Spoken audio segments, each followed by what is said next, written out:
बिस्मिल्लाहिर्रहमानिर्रहीम। सरफरोशी की तमन्ना अब हमारे दिल में है, देखना है जोर कितना बाजुए कातिल में है। जब भारत के मुस्लिम स्वतंत्रता सेनानियों की बात आती है तो शहीद अशफाक उल्लाह खां का नाम सबसे ऊपर आता है। ये वही मुस्लिम स्वतंत्रता सेनानी थे जिन्होंने काकोरी कांड को अंजाम देकर अंग्रेजों के होश उड़ा डाले थे। ब्रिटिश सरकार की आंखें अशफाक उल्लाह खां को देखते ही लाल हो जाया करती थी। अल्लाह ने अशफाक उल्लाह खां को वो जिगर, वो साहस दिया था जिसकी कोई मिसाल नहीं थी। अशफाक उल्लाह खां का जन्म 22 अक्टूबर सन 1900 को उत्तर प्रदेश के शाहजहांपुर में हुआ था। उनके पिता का नाम मोहम्मद शफीक उल्लाह खां और मां का नाम मजहरुन्निसा बेगम था।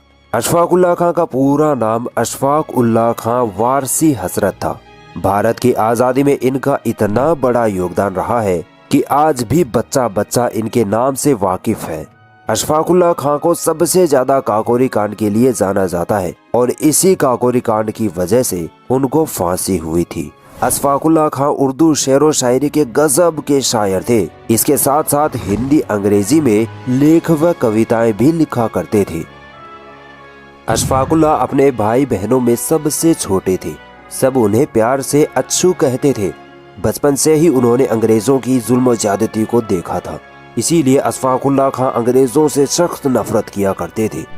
एक बार उनके बड़े भाई रियासतुल्लाह खां ने अशफाक को राम प्रसाद बिस्मिल के बारे में बताया कि वह बड़ा काबिल शख्स है और आला दर्जे का शायर भी, मगर आजकल मैनपुरी कांड में गिरफ्तारी की वजह से शाहजहांपुर में नजर नहीं आ रहा है। काफी अरसे से फरार है। खुदा जाने कहां किन हालात में बसर करता होगा।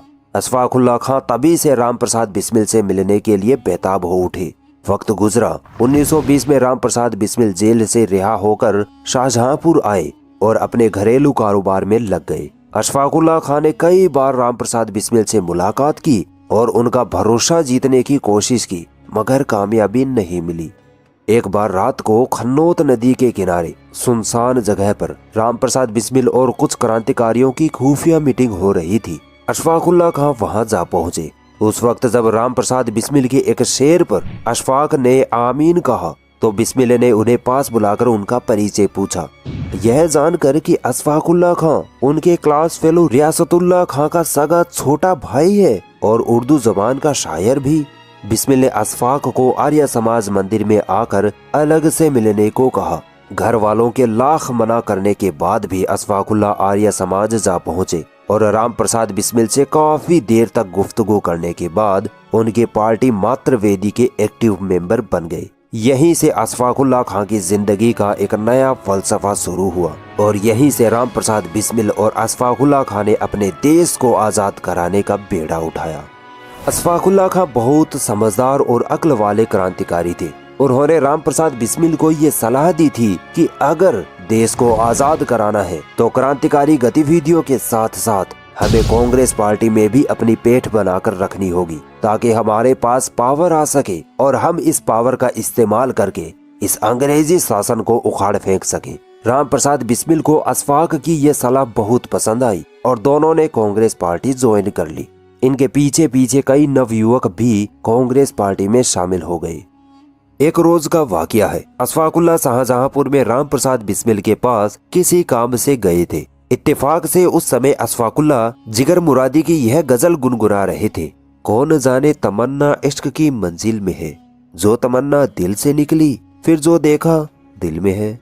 राम प्रसाद बिस्मिल यह शेर सुनकर मुस्कुरा दिए। अशफाक उल्लाह ने पूछा, क्यों राम भाई, मैंने कुछ गलत कह दिया क्या? इस पर बिस्मिल ने जवाब दिया, नहीं मेरे कृष्ण कन्हैया, यह बात नहीं है। मैं जिगर साहब की बहुत इज्जत करता हूँ, मगर उन्होंने गालिब की पुरानी जमीन पर घिसा पिटा शेर कहकर कौन सा बड़ा तीर मार लिया। कोई नई रंगत देते तो मैं भी इरशाद कहता। अशफाक उल्लाह को बिस्मिल की यह बात जची नहीं। उन्होंने चुनौती भरे लहजे में कहा, तो राम भाई अब आप ही इसमें गिरह लगाइए। मैं मान जाऊंगा आपकी सोच जिगर और गालिब से भी परले दर्जे की है। उसी वक्त पंडित राम प्रसाद बिस्मिल ने ये शेर कहा, सरफरोशी की तमन्ना अब हमारे दिल में है, देखना है जोर कितना बाजुए कातिल में है। यह सुनते ही अशफाक उल्लाह उछल पड़े और बिस्मिल को गले लगाकर बोले, मान गए राम भाई, आप तो उस्तादों के उस्ताद हैं। भारत की आजादी के इतिहास में काकोरी कांड बहुत मशहूर है। यही वो घटना थी जो राम प्रसाद बिस्मिल और अशफाकुल्लाह खां की शहादत की वजह बनी। आयरलैंड के क्रांतिकारियों ने अपने देश को आजाद कराने के लिए अमीर लोगों के घरों में डकैती डालकर पैसा इकट्ठा करने का प्लान बनाया था और इसी योजना की तर्ज पर अशफाकुल्लाह और राम प्रसाद बिस्मिल ने भारत के उन अमीरों के घर डकैती करने का प्लान बनाया जिनको देश से कोई मतलब न था, बस अपनी शान और शौकत में डूबे रहते और अंग्रेजों के तलवे चाटते रहते। भारत की आजादी के खातिर अशफाकुल्लाह खान ने इस प्लान को कामयाब बनाने के लिए अपने भाई की लाइसेंसी बंदूक और 2 पेटी कारतूस राम प्रसाद बिस्मिल को उपलब्ध करवाए। किंतु जब राम प्रसाद बिस्मिल ने अमीर घरों को छोड़कर सीधे सरकारी खजाना लूटने की योजना बना डाली तो अशफाकुल्लाह खान ने अकेले ही भरी सभा में इस योजना का विरोध किया। उनका तर्क था कि अभी ये कदम उठाना खतरे से खाली ना होगा, ना हमारे पास पावर है और ना ही पैसा। अगर पकड़े गए तो अंग्रेजी सरकार हमें नेस्तो नाबूद कर देगी। इस बात पर सभी को गुस्सा आया और लोगों ने अशफाकुल्लाह खां के बजाय राम प्रसाद बिस्मिल को ताना मारा कि पंडित जी देख ली इस मियाँ की करतूत, हमारी पार्टी में एक मुस्लिम को शामिल करने की जिद का असर अब आप ही भुगतिए, हम तो चले। इस पर अशफाकुल्लाह ने कहा कि पंडित जी हमारे लीडर हैं, हम उनके बराबर नहीं हो सकते, उनका हर फैसला हमें मंजूर है, हम आज कुछ नहीं कहेंगे लेकिन कल सारी दुनिया देखेगी कि एक पठान ने इस घटना को किस तरह अंजाम दिया। अगले दिन वही हुआ।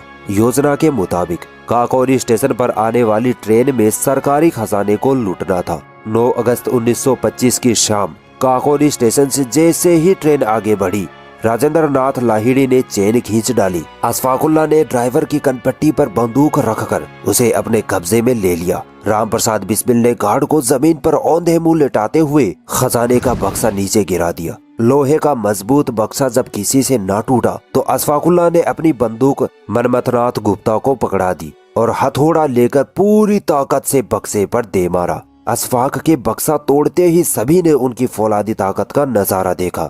यदि बक्सा कुछ देर और ना टूटता और अगर लखनऊ से पुलिस या आर्मी आ जाती तो उसी स्टेशन पर मुकाबले में कई जाने जा सकती थी। फिर काकोरी कांड को किसी दूसरी ही घटना के नाम से याद किया जाता। देश के लिए अशफाकुल्लाह और दीगर क्रांतिकारियों ने अपनी जान दांव पर लगा डाली। काकोरी कांड के बाद अंग्रेजी पुलिस इन क्रांतिकारियों के पीछे लग गई। 26 सितंबर 1995 की रात को जब पूरे देश में एक साथ गिरफ्तारियां हुई तब अशफाकुल्लाह अंग्रेजों की आंखों में धूल झोंक कर फरार हो गए।